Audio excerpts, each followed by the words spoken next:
Hey everyone, it's Mike here from The Art of Guitar. Today I'm here to finally, hopefully, put an end to the debate on where you should be strumming from.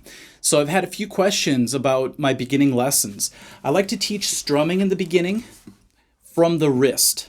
So like this. Versus what some teachers teach, which is to play from the elbow, which looks like this. So can you tell already that it's going to take a lot more energy to move your entire forearm versus just using your wrist to get the same effect? So I'll prove it. I'm going to do just a basic strum pattern with a G chord. I'll use my whole arm the first time.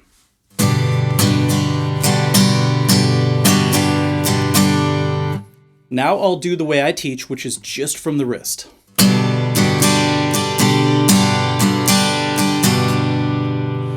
Since I play drums and guitar, I learned this on both instruments, that in order to really play effectively for a long period of time, you really have to focus on economy of motion. So as a drummer hitting the hi-hat, if you use your whole arm, you're going to burn out really quick, and I have in the past.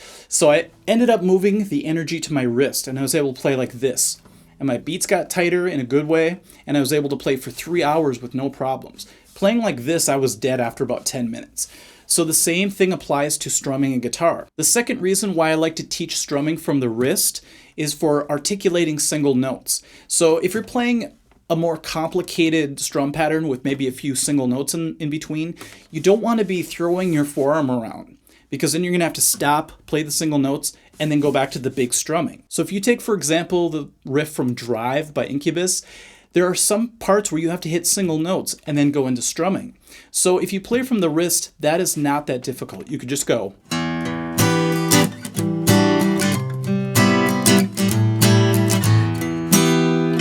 Now, if I tried to do that while moving my entire forearm, it'd be very difficult to hit those in between notes. So if I had to go.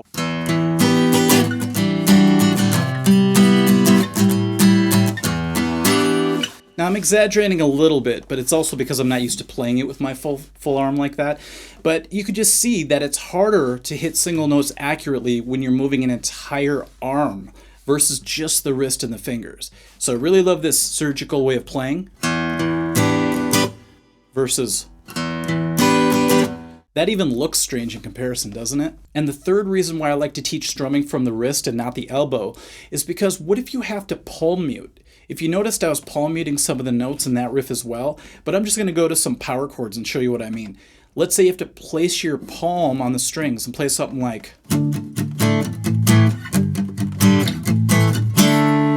don't know, some 90s pop punk thing or something.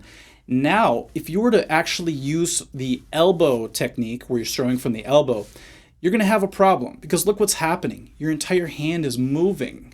It's like a one whole big lever moving together. So you can't palm mute when you do that. So if you're to palm mute and strum, you're forced to do the wrist method anyway. So if you're going. See how I had to go to the wrist option anyway?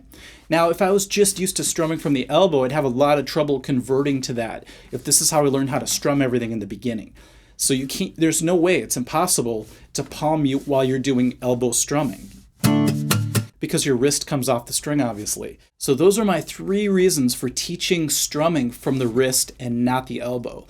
So I don't know who's teaching strumming from the elbow, but I do get a lot of comments from people on my channel that say, yeah, but I heard somewhere else that you're supposed to strum from your elbow.